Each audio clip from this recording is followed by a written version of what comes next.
2014년 새로운 한 해에는 하나님께서 정말 복되게 살아갈 수 있도록, 그리고 세상에서 반드시 기필코 승리할 수 있도록 힘과 능력을 우리에게 충만하게 베풀어 주실 줄로 믿습니다. 그리고 우리 한 사람 한 사람 뿐만 아니라 우리가 속한 가정, 특별히 이제 2014년으로 창립 10주년을 맞게 되는 우리 밴쿠버 영성교회 위에도 한없는 은혜와 능력으로 충만하게 내리워 주실 줄로 믿습니다. 그리고 올해는 우리 모두가 다시 한번 우리 마음을 새롭게 해서 열심을 다하고 순종하면서 전도하고 봉사하고 또 열심히 주님을 섬길 수 있는 그런 여러분, 그리고 그런 우리 교회가 되시기를 다시 한번 주님의 이름으로 축복합니다. 우리 모두가 다 교회를 이루고 있는 한 지체들입니다. 본래 교회라는 말 자체는 신약 성경에 두 가지 정도의 단어로 등장합니다. 하나는 에클레시아라는 말이 있습니다. 헬란말 에클레시아라는 말은 그 뜻이 불러낸다, 그런 뜻입니다. 하나님께서 불러낸 사람들이 모인 곳, 그것을 에클레시아라고 하고 그것을 교회라 한다, 그런 말씀입니다. 하나님께서는 택하신 사람들을 선택하셔서 그 사람들을 불러주시고 그 불러낸 사람들이 함께 모여 하나님 앞에 영광을 돌리게 하셨는데 그것이 교회다라고 정의할 수 있다는 것입니다. 그리고 두 번째로는 쿠리아코스라고 하는 헬란 말이 있는데 이 말은 세상에 속한 것이 아니고 하나님 앞에 속한 사람들의 공동체다, 그런 뜻입니다. 세상에 속한 사람들이 아니란 말입니다. 세상의 소속이 아니란 말입니다. 하나님께서 부르셨기 때문에 하나님께 속한 자가 되었습니다. 세상에 살지만 그러나 눈에 보이지 않는 영적인 의미에서는 하나님께 속한 사람들의 모임, 그것을 교회라 그렇게 말하는 것입니다. 그러니까 이 가장 중요한 교회라고 하는 텀 두 말을 합하면 이런 뜻이 될 것입니다. 하나님께로부터 부르심을 받은 자들로서 하나님 앞에 속한 사람들이 모인 곳, 그것이 교회다. 그런 사람들이 교회다, 그렇게 말씀드릴 수 있습니다. 그렇습니다. 그러니까 교회는 우리가 눈으로 보는 교회당 건물이 아닙니다. 그리고 우리 한 사람 한 사람, 믿는 사람들, 성도들이 교회 그 자체입니다.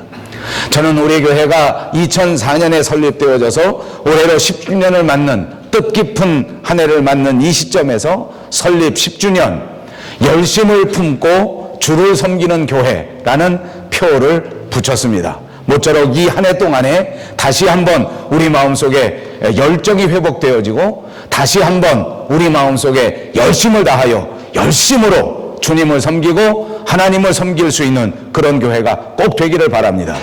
오늘 본문에서 보니까 열심을 내어 하나님을 섬기라, 그렇게 말씀하셨습니다. 도대체 우리가 어떤 일에 열심을 내야 하는가 하는 것을 우리 마음속에 깊이 새겨보려고 합니다. 교회에서 쓰는 여러 가지 단어 가운데 사역이라고 하는 단어가 있습니다. 사역이라고 하는 사전의 뜻이 있습니다. 그것은 다른 사람으로 하여금 어떤 일을 하게 만드는 행위입니다.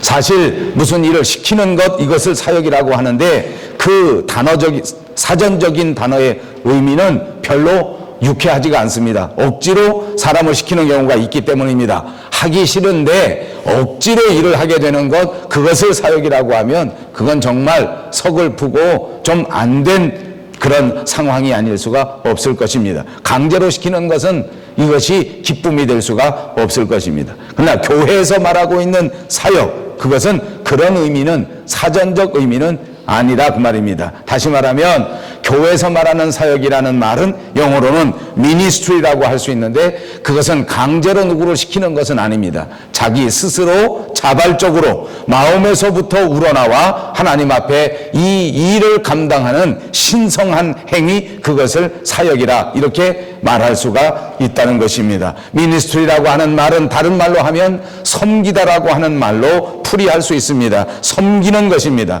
진짜 신성한 그런 일, 그것이 섬기는 것입니다.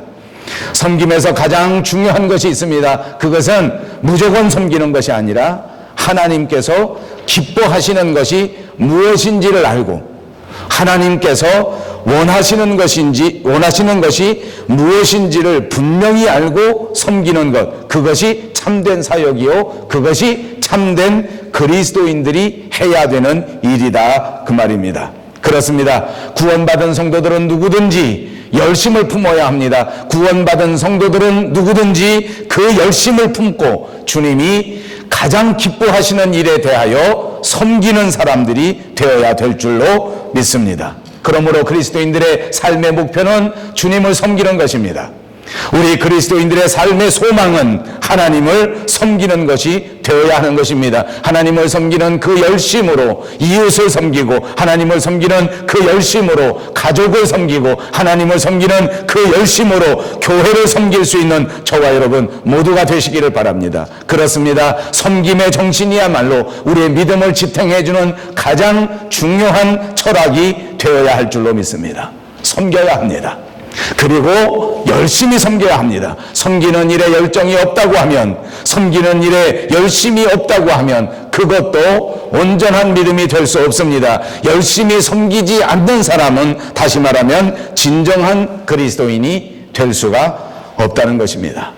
그러면 도대체 어떻게 열심을 내면서, 어떤 일에 열심을 내면서 주님을 섬겨야 할까 하는 것을 생각하면서 은혜를 나누려고 합니다. 첫 번째는 소망 가운데 즐거워하는 곳에 열심을 내어야 한다, 그런 것입니다.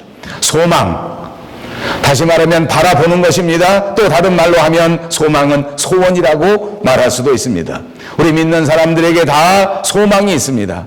사랑하는 여러분, 저와 여러분의 바라는 소원, 저와 여러분이 바라는 소망은 과연 무엇입니까? 우리는 무엇을 바라보고 있습니까? 여러분을 축복합니다. 우리가 바라고 우리가 소망하고 우리가 소원하는 모든 것들이 성경에 말씀하시는 것과 일치하게 되기를 주님의 이름으로 축복합니다. 성경이 가르쳐주는 것을 바라보고, 성경이 가르쳐주는 것을 소원하고, 성경에서 말씀하는 것을 소망한다면 우리는 세상에서 가장 행복한 사람이 될 수 있기 때문입니다.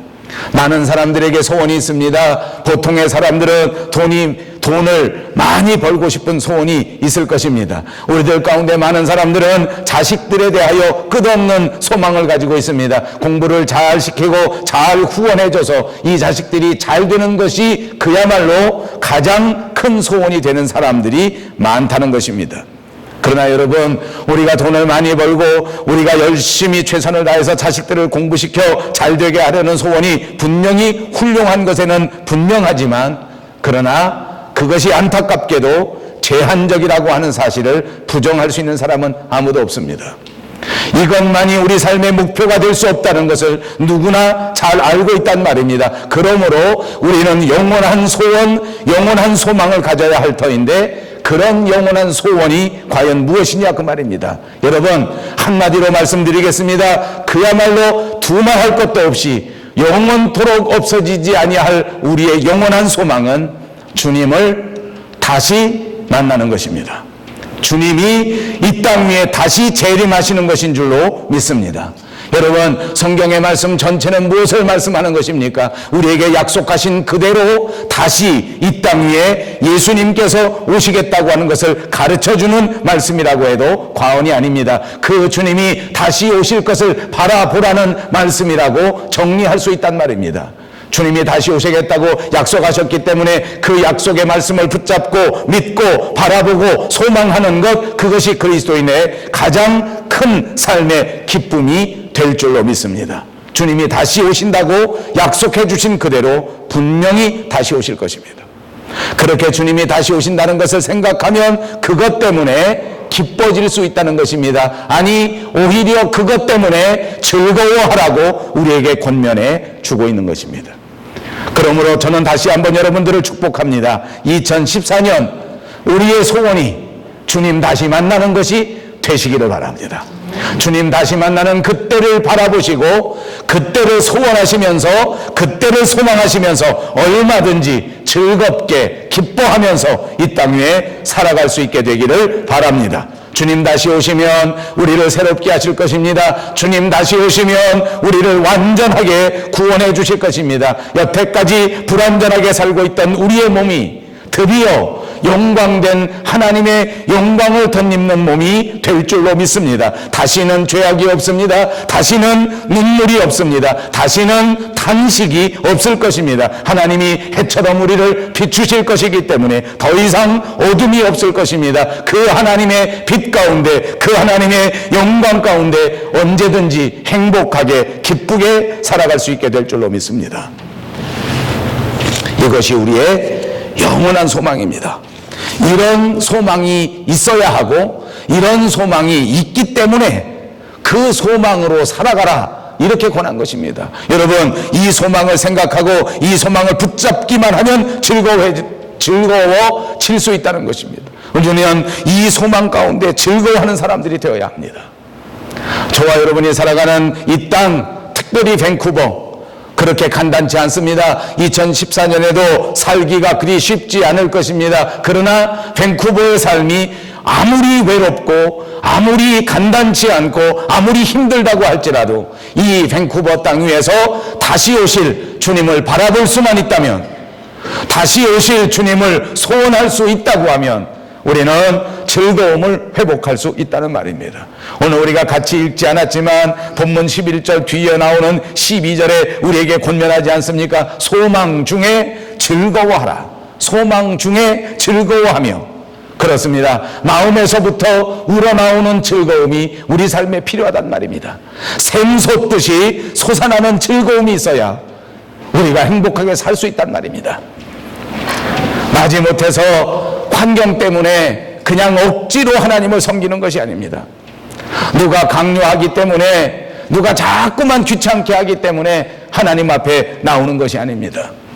부모님이 시키기 때문에 자식들 눈치가 보여서 그냥 어쩔 수 없이 교회 나와 봉사한다고 하면 안타깝지만 상 받을 수가 없습니다.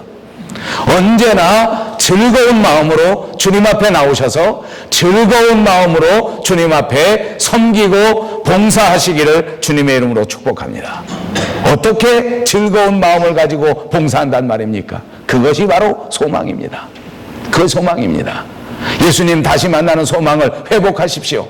주님 다시 만나기만 하면 우리가 신령한 몸을 입고 하나님이 예비하신 그 하나님의 나라 천국에 넉넉히 들어가게 될 것입니다. 그렇습니다. 우리의 소원은 바로 이 하나님의 나라 천국입니다. 그러니까 너무너무 중요한 것입니다. 우리가 이 땅에 살아가는 동안 땅 위에 발을 디뎠기 때문에 우리는 하나님의 나라를 잃어버리고 살 때가 얼마나 많은지 모릅니다. 하늘나라를 잊어버렸습니다. 하늘나라를 하나도 기억하지 못합니다. 그러니까 온전히 세상 것만 생각하고 온전히 땅의 것만 생각하고 온전히 물질적인 것만 생각하게 되니까 우리가 자꾸 늙어지는 것입니다. 자꾸 후패해가는 것입니다. 그러나 저와 여러분은 이 땅 위에서 물질적으로만 태어난 존재가 아닙니다. 우리는 세상에서 세상 속에 속한 존재가 아닙니다. 여러분이 인정하든 인정하지 않든 간에 하나님께서는 여러분을 만드셨고 하나님께서는 여러분을 부르셨고 하나님께서는 오늘 이 순간에도 여러분을 붙잡고 계신다고 하는 사실을 꼭 기억하시기를 바랍니다. 하나님께로부터 속한 존재이기에 우리는 물질적인 존재가 아니란 말입니다. 하나님께로부터 인정받은 존재이기에 우리는 육적인 존재가 아닙니다. 우리는 세상에서 살다가 세상에서 끝나고 말 사람들이 아니란 말입니다. 반드시 하나님이 예비하신 하나님의 나라로 들어갈 사람들입니다. 하나님의 나라에 이미 시민권이 나와 있습니다. 그 시민권을 받고 넉넉히 하나님 앞에 들어가 하나님과 더불어 영원한 생명을 살아갈 사람이라고 하는 사실을 꼭 기억하시기 바랍니다. 하나님의 나라를 회복해야 합니다. 먼저 여러분의 마음속에 하나님의 나라가 회복되어지시기를 바랍니다. 마음에서부터 하나님의 나라가 회복될 때 여러분의 생각이 온전히 영적인 생각으로 변화될 수 있기 때문입니다. 여러분의 생각이 영적으로 변화될 때에 여러분의 가정이 드디어 세상적인 삶이 아니라 영적인 삶을 살아갈 수 있는 복된 가정으로 변화될 줄로 믿습니다. 그렇습니다. 우리는 이렇게 주님을 바라보는 소망 때문에 즐거워할 수 있는 사람들이 되어야 하는 것입니다. 천국을 생각하면서 천국을 생각하는 사실 자체가 얼마나 좋은지, 얼마나 기쁜지 그렇습니다. 그러므로 사람들은 별로 중요하지 않습니다. 그러므로 우리들의 환경은 그렇게 중요한 것이 아닙니다. 돈이 많고 돈이 적은 것은 그렇게 중요한 사실이 아니란 말입니다. 세상 사람들은 나를 알아주지 않는다고 할지라도, 세상 사람들은 나를 몰라준다고 할지라도, 세상에서는 귀한 일과 천한 일이 구별되어 있어서 내가 귀한 일을 다하지 못하는 일이 있다고 할지라도, 내가 하나님을 섬기고 내가 하나님과 더불어 동행한다고 하는 사실을 분명히 깨달으시고 우리가 영원한 나라에 가야 되는 존재라고 하는 것을 깨달으면 불평이 나올 필요가 없습니다. 한탄할 필요도 없습니다. 어떤 환경에 주어져 있든지 간에 이거 모두가 다 템포러리 스테이투스입니다. 금방 지나갑니다. 그리고 우리는 약속해 주신 그 하나님의 나라에 들어갈 존재입니다. 그곳에 들어가서 영원한 기쁨을 누리게 될 것이고 그곳에서 진짜 면류관을 받게 될 줄로 믿습니다. 지금 내게 주어진 형편은 무엇입니까? 그냥 조건입니다. 어떤 형편이 주어졌든지 그 조건을 활용하여 하나님을 섬기는 실천에 사용하시는 것이 지혜로운 사람들의 삶입니다. 그러므로 내가 없는 것으로 하나님을 섬기려고 하지 마십시오. 내게 부족한 것으로 이웃을 섬기려는 생각을 하지 마십시오. 내게 주어져 있는 달란트를 가지고 섬기면 됩니다. 경제력이 있으십니까? 경제력을 가지고 하나님을 섬깁니다. 지식이 있으십니까? 지식을 가지고 하나님을 섬기시면 됩니다. 권력이 있으십니까? 권력을 가지고 하나님을 섬기십시오. 건강하십니까? 건강을 가지고 하나님을 섬기고 교회를 섬기고 이웃을 섬기시면 되는 것입니다. 자신에게 있는 것, 자신이 가지고 있는 것, 자신에게 익숙한 것, 이 모든 것을 가지고 즐겁게 이웃을 섬기고 하나님을 섬기는 2014년 여러분들이 꼭 되시기를 바랍니다. 두 번째로는 환난을 참는데 열심을 내야 하는 것입니다. 성경은 언제나 인내를 강조합니다. 참고 인내해야 된단 말입니다. 고난과 시련 가운데서 믿음 있는 사람들의 특징이 무엇입니까? 불평하지 않는다는 것입니다. 절망하지 않는다는 것입니다. 쓰러지지 않는다는 것입니다. 믿는 사람에게도 믿지 않는 사람에게도 세상의 고난은 밀려오는 것입니다. 믿는 사람에게도 믿지 않는 사람에게도 시련은 똑같이 다가올 것입니다. 믿음이 있는 사람은 무엇입니까? 어떤 상황 속에서도 불평하지 않습니다. 어떤 상황 속에서도 쓰러지지 않습니다. 그냥 참고 또 참습니다. 견디고 또 견딥니다. 그럴 때 성경은 우리에게 약속해 줍니다. 이렇게 참고 인내할 때 마침내 아름다운 인내의 열매를 맺게 해 주시는 줄로 믿습니다. 오늘 저와 여러분이 살아가는 이 시대는 그 어떤 역사의 시대보다도 더 인내가 필요한 때인 줄로 생각합니다.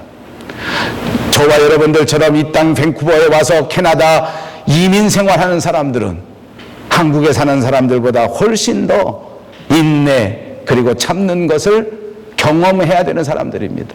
여기는 한국보다 훨씬 더 많이 참아야 합니다. 여기는 한국보다 훨씬 더 많이 기다려야 합니다. 여러분, 우리가 캐나다 생활하면서 이민 생활하면서 누구든지 참지 못해서 실수해본 쓰라린 경험이 있을 줄로 압니다. 견디지 못해서 쓰라린 경험을 가진 사람들이 적지가 않습니다. 그런데 여러분, 우리 주변에 인내하지 못한 사람들이 참 많습니다. 성경은 우리에게 권면합니다. 길이 참으십시오. 여러분, 언제까지 참아야 되는지 아십니까? 주님 오시는 그날까지 참아야 합니다.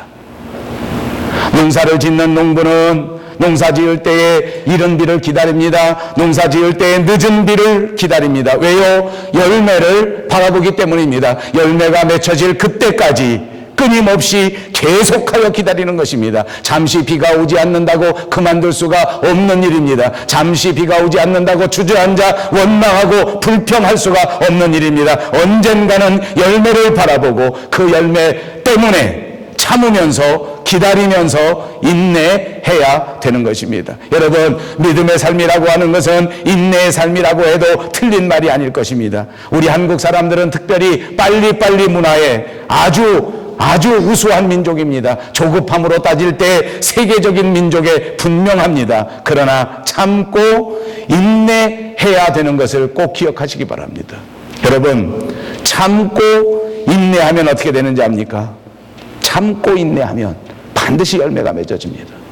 성경에 보십시오. 참고 인내하는 사람에게 하나님이 주시는 결말이 있습니다. 그것은 시험과 심판을 면하게 해주시는 것입니다. 시험을 면하게 되고 심판을 면하게 되고 반드시 승리하게 되는 역사가 이루어진다고 성경이 가르쳐 주셨단 말입니다. 요한계시록 3장 10절에 보니까 내가 나의 인내의 말씀을 지켰은즉 내가 또한 너를 지키어 시험의 때를 면하게 할 것이라.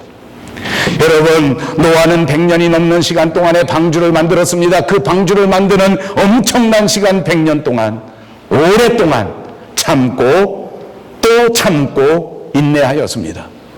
모세도 그랬습니다. 미디안 광야에서 40년 동안 광야의 삶을 살면서 하나님의 음성을 기다렸습니다. 그 기다림의 동안에 외롭고 쓸쓸함은 이루 말로 다 할 수가 없었습니다. 답답함과 조급함도 이루 말로 다 할 수 없었습니다. 그러나 40년 동안 참고 또 참고 무덤이 기다렸습니다. 다윗 왕도 그랬습니다. 사울이 끈질기게 쫓아다닐 때 그 억울한 상황 속에서도 그냥 오래 참았습니다. 선지자 엘리야도 그랬습니다.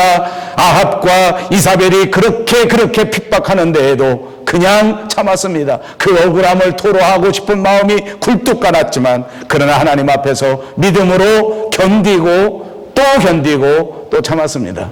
이방 땅에 포로로 잡혀간 다니엘을 보십시오. 얼마나 억울하겠습니까? 그러나 그는 날마다 기도하면서 참고 또 참았습니다. 여러분, 우리가 살아가는 이 땅 그렇게 좋은 땅은 아닙니다. 사랑하는 여러분, 우리가 살아가는 이 시대 무슨 유토피아의 시대는 결코 아닙니다. 우리가 사는 세상은 안타깝지만 오히려 문제가 더 많은 곳입니다. 우리가 살아가는 이 시대 안타깝지만 슬픔이 더 많은 시대입니다. 힘들 것이 분명합니다. 이렇게 힘들고 이렇게 어려울 때에 사랑하는 여러분, 인내하고 견디고 참아보시기를 주님의 이름으로 축복합니다. 2014년은 그러므로 참고 인내하는데 열심을 다해야 됩니다. 열심히 참으십시오.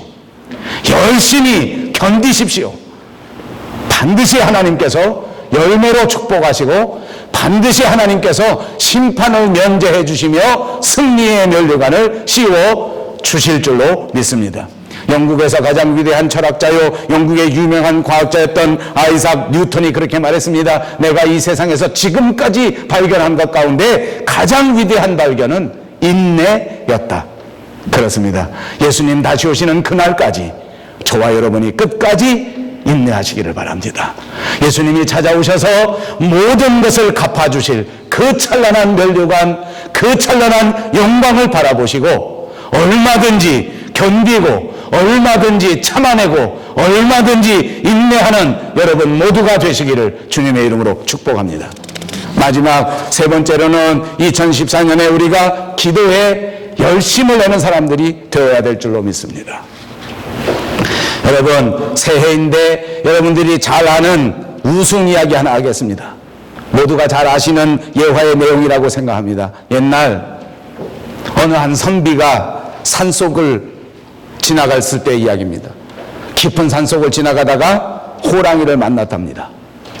호랑이가 생각하니까 배도 출출하고 지나가는 선비가 아주 먹음직도 하고 보암직도 해서 이 선비를 잡아먹기로 마음의 결심을 했습니다. 선비는 큰일 났습니다. 깊은 산속에 걸어가다가 아무 대비도 없는데 호랑이에게 물려 죽게 생겼습니다. 그럼 어떻게 했겠습니까? 그 자리에서 무릎 꿇고 하나님 앞에 기도합니다. 간절히 기도합니다. 하나님 아버지, 하늘에 계신 우리 아버지, 그냥 제발 살려주십시오. 오늘 한 번만 딱 살려주시면 제가 이제부터는 진짜 교회 내가 왔다 갔다 하는 그런 신자가 아니라 진짜 잘 다니는 그림이 되겠습니다. 기도도 뭐 그냥 어떨 때 한 번 하고 말고 이런 게 아니라 이제 정말 한 번만 딱 살려주시면 매일같이 기도하겠습니다. 아이고 봉사 걱정 마십시오. 그냥 눈만 뜨면 하나님 앞에 봉사하겠습니다. 뭐 그냥 입에 올릴 수 있는 모든 좋은 말들, 모든 다급한 말들 다 꺼내서 하나님 앞에 기도하지 않았겠습니까? 아이고 아버지 살려주세요. 아이고 아버지 살려주세요. 제발 살려주세요. 제발 살려주세요. 막 눈도 꼭 감고 막 열심히 기도합니다. 어떻게 됐겠습니까? 열심히 기도하는 동안에 그냥 호랑이한테 잡혀 먹혔습니다. 선비는 죽었습니다. 어디로 갔겠습니까? 하늘나라에 올라갔습니다. 그리고 하나님을 만났습니다. 선비의 마음속에 어떤 마음이 들었겠습니까? 오이씨, 너무 속이 상한 이 선비가 하나님 앞에 질문합니다. 아이고 아버지, 아니 제가 평생 정말 그렇게 열심히 그렇게 간절하게 정말 내가 그렇게 빌고 또 빌었는데 아니 도대체 왜 안 살려주시는 겁니까? 그 정도 했으면 하나님이 아시고 내가 알지 않습니까? 평생 그렇게 진실한 기도 그때 처음 해봤습니다. 딴 때는 내가 교회 다니면서 왔다 갔다 했지만 그때 그 순간만큼은 정말 내가 정말 사심 하나도 없이 진정한 마음으로 간절하게 기도했는데 어떻게 살려주지 않는 거예요? 그때 살려줬으면 내가 교회 가서 교회도 짓고 돈도 많이 내고 매일 봉사하고 그거 진짜란 말이 진짜 하나님 아시잖아요. 이렇게 하나님 앞에 이렇게 항의했습니다.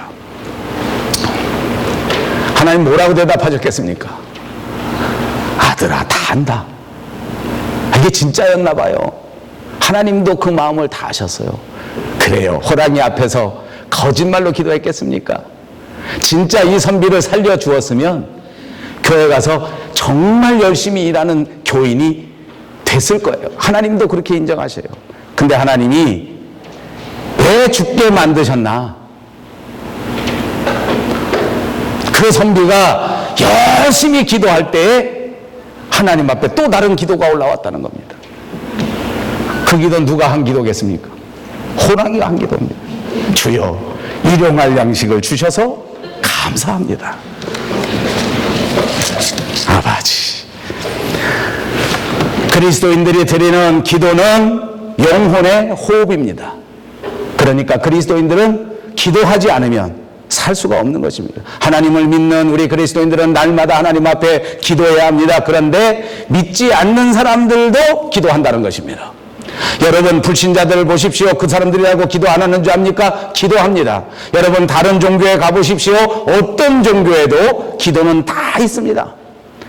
그러니까 중요한 건 뭔지 압니까? 어떤 기도냐? 어떻게 하는 기도냐? 하나님이 원하시는 기도냐? 하나님이 들어주시는 기도냐? 하는 것이 중요합니다. 아무리 간절히 기도했다고 할지라도 하나님께서 받으시는 기도가 아니라면 이 선비처럼 죽을 수밖에 없습니다. 아무리 간단한 기도라고 할지라도 주여 일용할 양식을 주셔서 감사합니다. 간단하고 심플한 기도라고 할지라도 하나님께서 들으시는 기도를 올리면 그 기도가 응답되어진다고 하는 것입니다. 무시무시한 사실 아닙니까? 웃을 수 있는 일이 아닙니다. 그냥 간단하게 지나갈 수 있는 예화가 아니란 말입니다. 그러므로 그리스도인들은 무조건 아무렇게나 기도한다고 되는 것이 아닙니다. 하나님이 가르쳐 주시는 대로 하나님의 뜻대로 기도하시기를 주님의 이름으로 축복합니다. 더 어려운 말 하나 하겠습니다. 기도 그 자체가 하나님께 영광이 되는 것이 아닙니다. 위험한 말이지만 말씀 안에서 올바른 기도를 할 때 하나님이 받으시는 것입니다. 오늘 본문 12절에도 말씀합니다. 기도에 항상 힘쓰라. 여러분 기도는 특별한 것이 아닙니다. 특별한 때에 올려드리는 것이 아닙니다. 힘들 때만 하는 것이 아닙니다. 어려울 때만 하는 것이 아닙니다. 기도는 그냥 일상적인 것입니다. 항상 힘쓰는 것이 돼야 됩니다. 2014년에는 항상 하나님 앞에 기도할 수 있는 저와 여러분들이 꼭 되시기 바랍니다. 왜요? 기도라고 하는 것 자체가 하나님을 의지하는 것이요, 기도라는 것 자체가 하나님 앞에 나의 사정을 맡기는 것이요, 기도라는 자체가 하나님께서 일하시도록 하나님 앞에 순종하는 자세를 드리는 것이기 때문입니다. 그렇습니다. 기도하십시오. 기도하시면서 우리의 모든 걱정과 우리의 모든 염려와 우리의 모든 일상생활을 하나님 앞에 맡기시기를 주님의 이름으로 축복합니다. 모든 사정을 다 맡기는 것입니다. 모든 어려움을 하나님 앞에 맡기는 것입니다. 그러므로 기도하면 그 다음에는 걱정하지 말아야 합니다. 기도했으면 그 다음에는 낙심하지 말아야 합니다. 기도하십시오. 하나님께서 여러분이 견디고 참을 수 있는 힘을 공급해 주실 줄로 믿습니다.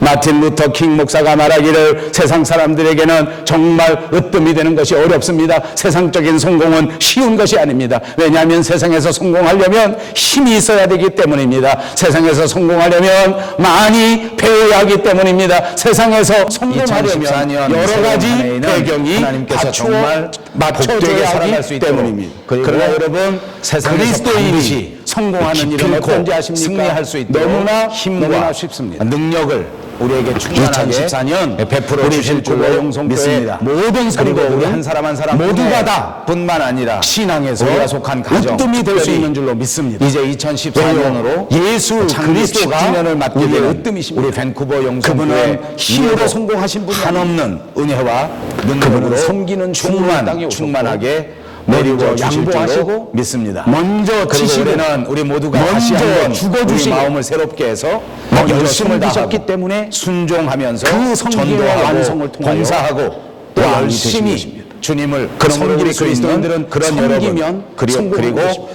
그런 우리 그러므로 교회가 여러분, 그리스도인들은 종이 되면 합니다. 으뜸이 되는 것입니다. 우리 모두가 다 그러므로 교회를 이루고 여러분, 있는 2014년에 지체들입니다. 양보하면 본래 교회라는 말 으뜸이 자체는 되는 것을 신약 믿으시기 성경에 바랍니다. 두 가지 정도의 단어로 등장합니다. 저는 하나는 여러분 우리 모두가 다 같이 예수 그리스도의 에클레시아라는 섬김의 말은 자리로 그 뜻이 나아가는 불러낸다 2014년이 그런 뜻입니다. 꼭 되시기를 하나님께서 섬김이야말로 불러낸 사람들이 우리가 모인 실천해야 될 곳, 그것을 가장 중요한 에클레시아라고 하고 강령입니다. 그것을 섬김이야말로 교회로 한다. 우리의 그런 신앙의 말씀입니다. 완성인 줄 하나님께서는 믿습니다. 섬김 택하신 속에 사람들을 믿음이 있고 선택하셔서 섬김 그 속에 사람들을 사랑이 불러주시고 있고 섬김 그 속에 불러낸 겸손이 사람들이 있고 함께 섬김 모여 속에 하나님 앞에 온유함이 영광을 돌리게 하셨는데 때문입니다. 그것이 그렇습니다라고 우리가 이 땅에 정의할 살아가는 수 동안 있다는 얼마나 것입니다. 높은 자리에 그리고 두 올랐는가, 번째로는 얼마나 많은 사람들을 다스리는가, 얼마나 많은 종들을 보유했는가 하는 것이 성공이 아니지 않습니까? 오히려 얼마나 많은 사람을 도와주었는가, 얼마나 많은 사람들을 섬겼는가, 얼마나 참 겸손하게